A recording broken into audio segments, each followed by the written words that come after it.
Hi everyone and welcome back. This is lesson number 43.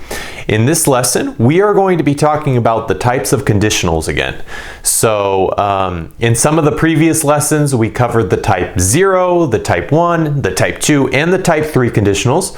But in this lesson, we are going to look at the last conditional, which is also known as the mixed conditional in the English language, okay? So this conditional consists of parts of the type 0 through 3 conditionals and is used to emphasize the result of the action in the present moment by using the past tense. Or it is used in such a way that the present day condition emphasizes the result of the action that happened in the past. So I know it sounds a bit confusing, but think about it like this, okay? So if something had happened in the past, but it didn't really happen, then what would be the modern day situation? What would it look like to you? Okay, so what if something happened in the past, but actually it didn't happen? What would it be like today? What would that situation look like? So this is what the mixed conditional addresses, okay? Now,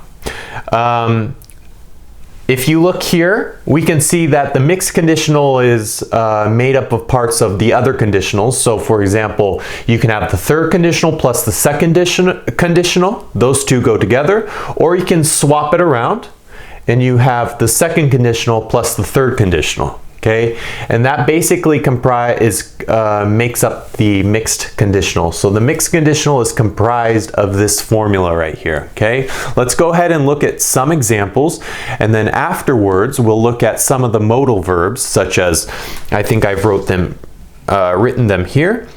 The modal verbs are, and we've learned these, can, could, may, might, and should. Now you remember that with modal verbs we do not change them according to the pronoun. So oftentimes when we have a verb like, I don't know, the verb, how about talk?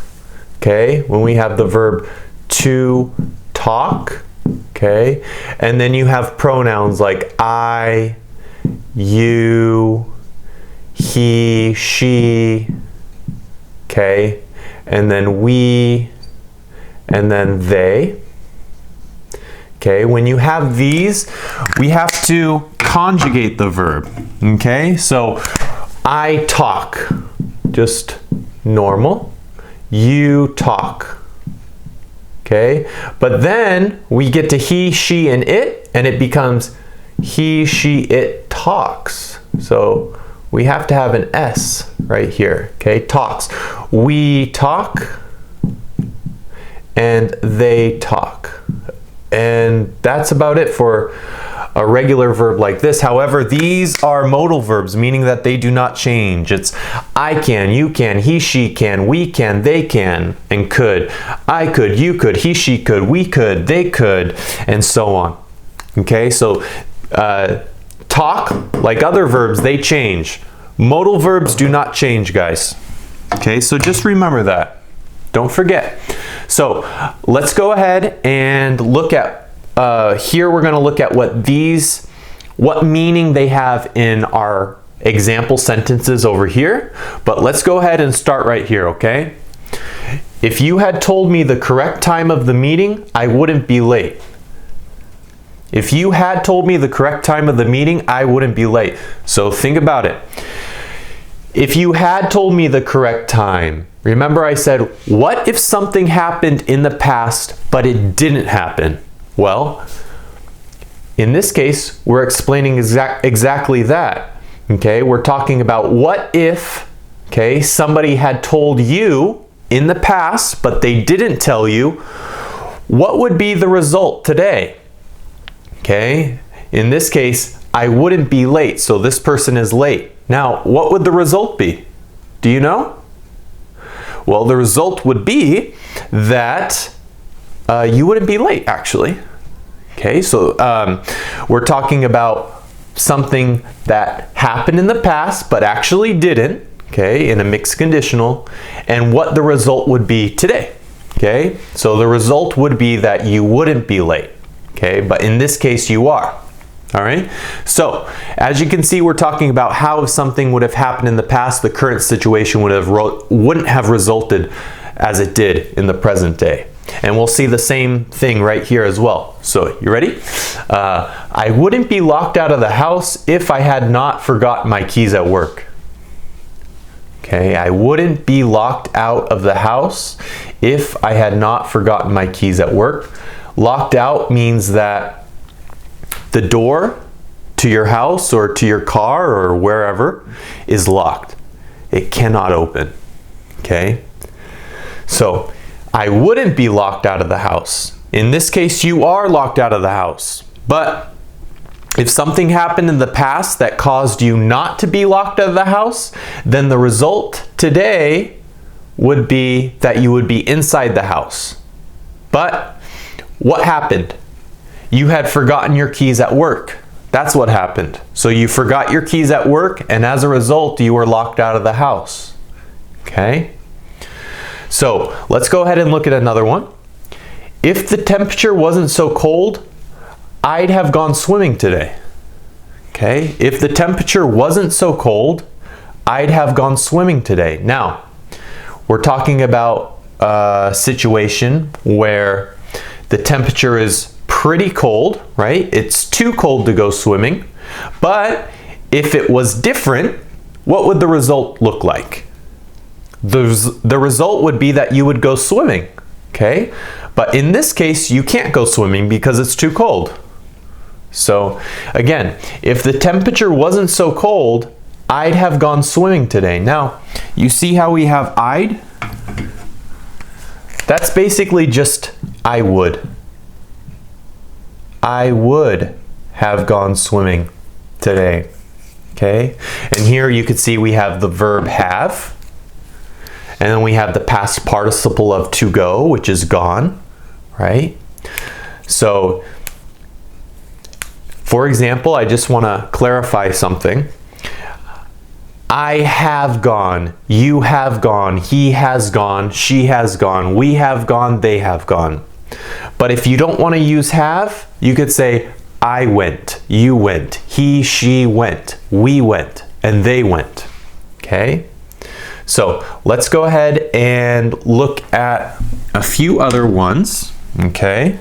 Now, we can also use the mixed conditional for questions. Okay, so we have some questions right here. Let's go ahead and take a look.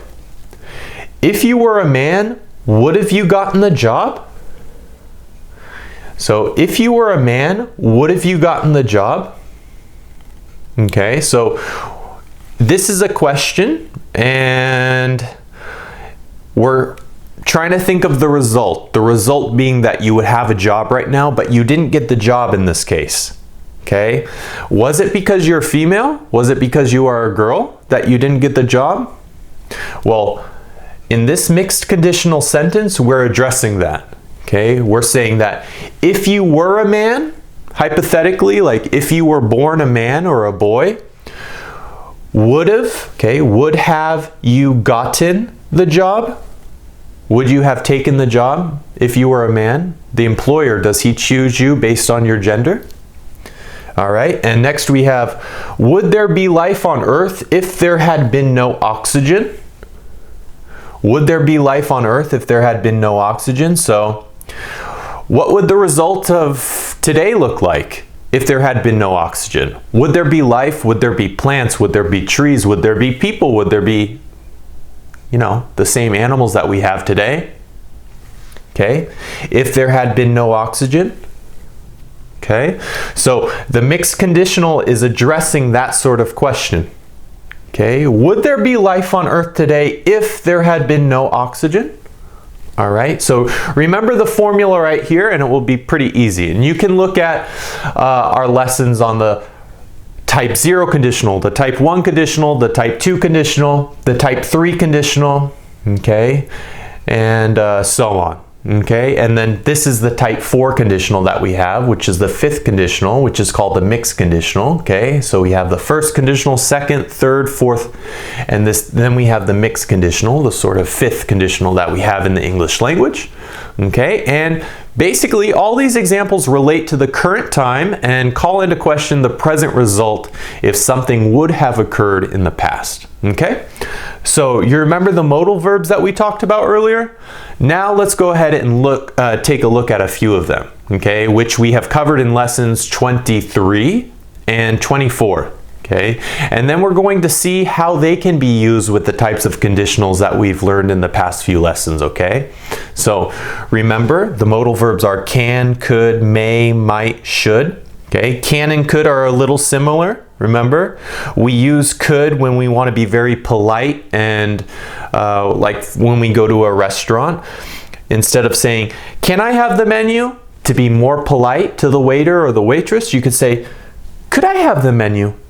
Okay, or you can even use may. May I have the menu? Okay, so could and may are used in very polite, formal situations. Okay, and might, when we use might, there's an expression of doubt oftentimes associated with it. Okay, so you can even use might in a previous example that we had here. Okay, let's look at this one really quick. I want to show you something. If you were a man, you could say, might have you gotten the job? Okay, because remember, might expresses doubt. Okay, might expresses doubt. All right, and whenever these verbs are used in a conditional sentence, they take the place of will or would. Okay, in this example here, might is taking the place of would. Okay, might have, okay, might have, you can also say, might have, we say in English. You gotten the job, okay, so you're doubtful, it's a question. Might have you gotten the job if you were a man, right? So let's go ahead and look at these examples that we have here. I can take a trip to Portugal if I have time in the summer, okay? So we're replacing will or would with the verbs that we have down here, the modal verbs are replacing will and would. You could try to play tennis if you don't like to play team sports. Okay? If we want to learn English, we should practice every day. And you may want to find another job if you have better qualifications. Okay? Now let's go ahead and take a look at will and would. All right? So, when we look at will and would, which are kind of similar depending on the situation, we're going to be talking about also something similar to a mixed conditional. Okay? We're going to use these words here to express a willingness when making requests. Okay? So let's take a look at these examples. She would be honored if you would ask her to be a bridesmaid at your wedding. A bridesmaid is the girl who is maybe usually a best friend or a sister to the woman who is getting married. Okay, that is the bridesmaid. She is basically the number one person next to the bride. Okay, the bride is the woman getting married and the groom is the man getting married. So we say bride and groom. Okay, bride and groom at a marriage. She would be honored, she would feel happy, she would feel proud. You know, she would be honored. Wow, thank you so much. That is really nice of you for asking me to be a bridesmaid at your wedding. Thank you. I feel honored. Okay? So, let's look at the next one. He'll be so happy if you'll call him right now. Okay, we're talking about a possibility of somebody getting happy if you make a phone call to a person. So he'll be so happy, he will be so happy if you'll call him right now, right? If you would give him a call, right? If you will do that, he will be so happy. That's the result. He will be so happy. Okay? So now let's go ahead and talk about this one. So sometimes in English we use the word should to express possibilities, and you can see that should is also a modal verb. And the use of should roughly gives the meaning of if perhaps or by any chance when used in English, okay? So should is like if perhaps you ba ba ba ba ba, or by any chance can you da da da da da. okay? Should, right? So let's look at these examples. I would be surprised if he should succeed in passing the exam. Okay, I would be surprised. So in this scenario, you would be, wow, oh my gosh, he passed the exam. You would be surprised. If he should, okay, by any chance, you don't know if he would or not, because when we have should here, it kind of gives the idea that this person is not smart. Okay, he's not smart enough to pass the exam. So we say should. I would be surprised if he should succeed in passing the test, okay, or the exam, we say, test, exam. They would need financial help if the economy should nosedive. So we're talking about how somebody would need help financially with money if the economy should nosedive. If any case, in any case, if perhaps the economy nosedives. This is your nose. This is dive. You dive into a pool, you dive into water, okay? Nosedive is a verb and it means to make a downward motion, okay? Or to, trend negatively, like the stock market, okay? To trend negatively, a downward motion. So basically, we're saying that if the economy gets bad, then they would need financial help. And finally, guys, let's look at the word unless, okay? So unless translates to, well, unless is kind of like saying if not in English. So if not, right? So that's kind of like unless. You'll understand soon. Watch. You won't be able to play with your friends unless you do the house chores.